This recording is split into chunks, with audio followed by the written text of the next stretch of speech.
Hello and welcome to the Shiny Things. If you ever wondered if there is a great value homage to Omega Speedmaster Grey Side of the Moon, then I have a very good candidate for this role right here, Reef Tiger Aurora Illidan.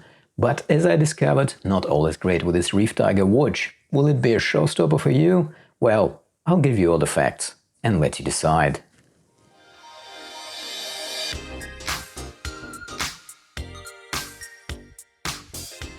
Hi and welcome to the channel. A very quick housekeeping announcement. We just broke a 1000 subscribers threshold, which is a great news and gives me an opportunity to say big thank you to all of you who got us here so far. I really appreciate your support and will do my best to bring you more interesting reviews.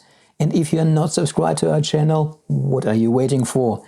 Join the club. Hit that subscribe button. Right, before we get into nitty-gritty, let's talk money for a second. Price. I picked up this watch on AliExpress from Reef Tiger official store, which were, by the way, very quick to dispatch. I paid about $108 during the summer sale. It is back now to its usual price, so if you are keen on this watch, I would recommend to do a bit of due diligence and check for seller and for AliExpress vouchers. That could help you to bring the price down. Alternatively, if you are not in a hurry, then try to target the next AliExpress sale, which is never far away. Every time I review a new watch on this channel, I try to get myself familiar with the brand and the history behind the brand. At the end of the day, it is, in my view, an important factor that makes the watch more appealing and influence a potential purchase decision.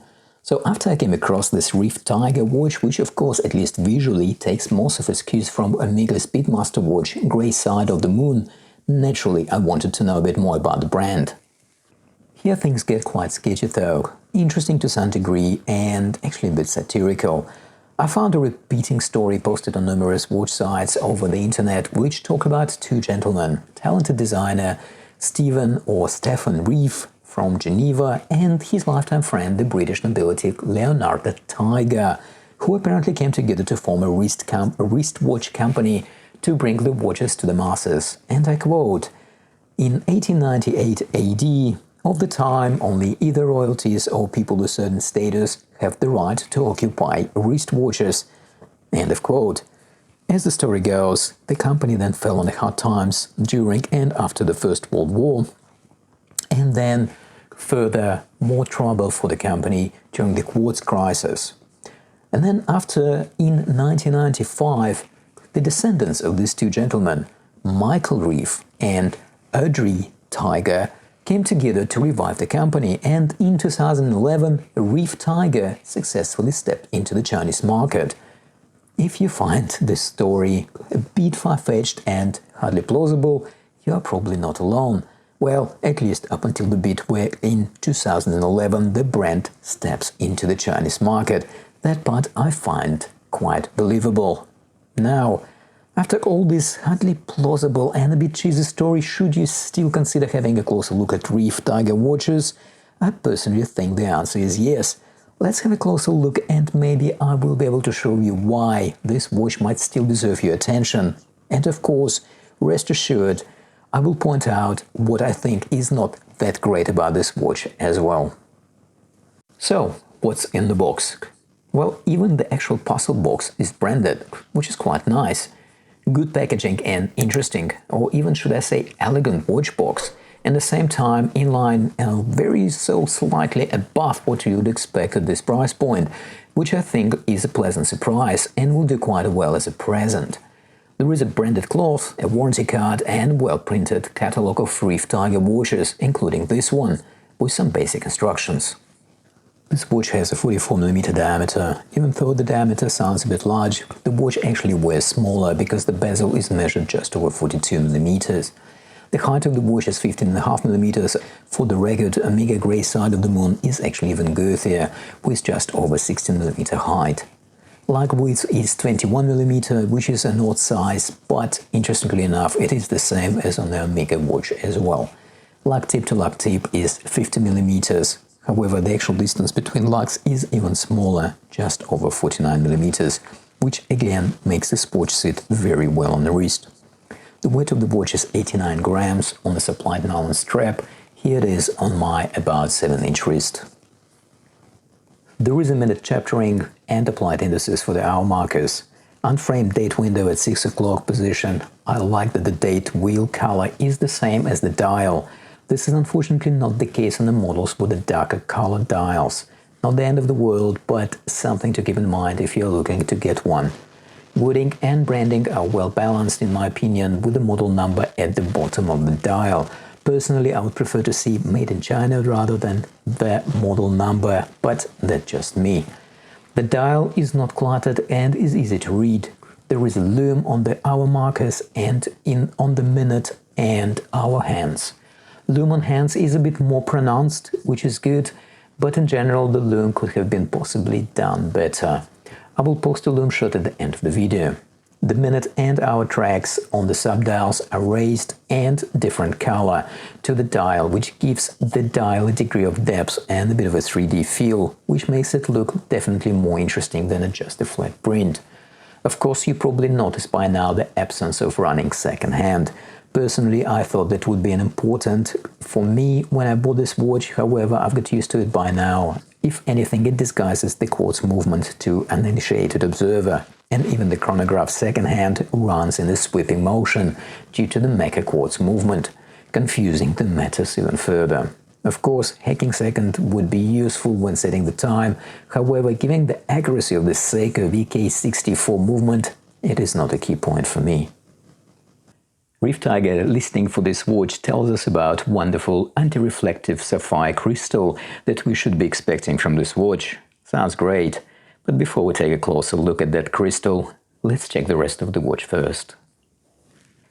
Moving on to the case, we have a 316L stainless steel case, horizontal brushing and well mirror polished top of the lugs. The case geometry is very interesting, no points for creativity to Reef Tiger here though, of course. However, the execution is, dare I say, very good. The back case is nice, a globe with Reef Tiger logo, which looks good, not over the top and in line with the overall quality of the case, giving it a nice finished feel. Reef Tiger declares 100-meter water resistance on the dial and, a bit more confusingly, 50 meters on AliExpress listings. To be perfectly honest, I'm not convinced by neither. There is no screw-down pushers or even screw-down crown, so I personally will not be taking this watch or any other chronograph for that matter nowhere near the water. The crown is signed, which is good and goes in line with the overall branding and quality feel of the watch. This watch has a fixed stainless steel bezel with brushed finishing. The bezel has tachymeter markings which are engraved and quite legible in spite of the light color. And of course we have Seiko Mecha Quartz VK64 movement. It is a very dependable and accurate movement with plus-minus 20 seconds per month accuracy and 3 years battery life. In case you are not familiar with Seiko Mecha Quartz line of movements, it is, in my opinion, a really good combination of quartz accuracy and simplicity of construction with mechanical drivetrain for some complications, in this particular case, chronograph, which gives that nice sweeping hand during the chronograph operation. The peculiarity of this particular movement, VK64, like I mentioned earlier, is that there is no running second hand. Moving on to the bracelet, this watch covers a 21mm nylon strap with a crocodile-type clasp. The strap feels quality and is padded closer to the lugs. It also has leather lining on the inside, which makes it nicer to wear and adds to the overall quality feel of this watch. The only drawback here is that the strap is shorter than I expected. The current supplied strap will only cover under 8-inch wrist, probably 7 3/4 at most, which is a bit of a shame. The clasp has the brand engraved on it and it looks good. So far, this seems like a good all-around watch. Well, as I promised, I will inspect this watch in all the details, so you can have all the facts. There is also a fairly strong positive point that I believe needs to be mentioned. So, naturally, I will start with negative first. But just before I do it, if you're enjoying this video, please give us a like and, of course, subscribe if you haven't already done so. Let's get the big one out of the way first. After testing the crystal, it turned out to be not sapphire.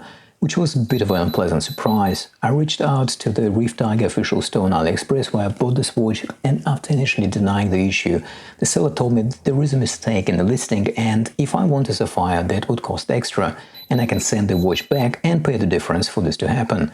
After a bit of a more back and forth with the seller, I was told that they will fix the listing. I then went on to check the watch and other listings on the internet, including the ReefTiger.com official store, and all the listings describe the glass as sapphire crystal. So let's hope the seller will stick to his word and fix the description where needed. As for the anti-reflective coating, I didn't see any traces of that either. Another, however, this time a bit less critical complaint that I have is the quality control issue on the dial. To be honest, I only noticed this when doing the macro shots, but there is a slight deviation from alignment on the applied hour markers around the 12 o'clock, as well as a small paint smudges on engraved indices on the bezel. You will most likely need a magnifying glass to spot this. It is a bit of a shame because the overall watch projects a very good quality feel. And of course, the third one is the brand story, trying to claim French, Swiss and English heritage at the same time as a bit of a hard sell, and in my opinion, I don't think it's helping the brand. And now to the positive that I was talking about. Even in spite of the QC issues that I mentioned just now, it looks like an overall buy experience. If you don't scrutinize your watch with magnifying glass, and diamond tester gives you a strong impression of quality, even though it does fall short. For the price of around $100 US, you get a homage to a really thought-after watch, Omega Speedmaster Grey Side of the Moon, and it is powered by a Seiko Mega Quartz movement, which proved its quality and dependability over the years. Would this experience and lack of sapphire crystal be a deal-breaker for you? Please let us know in the comments below, and as always, thanks for watching, and I'll see you in the next one.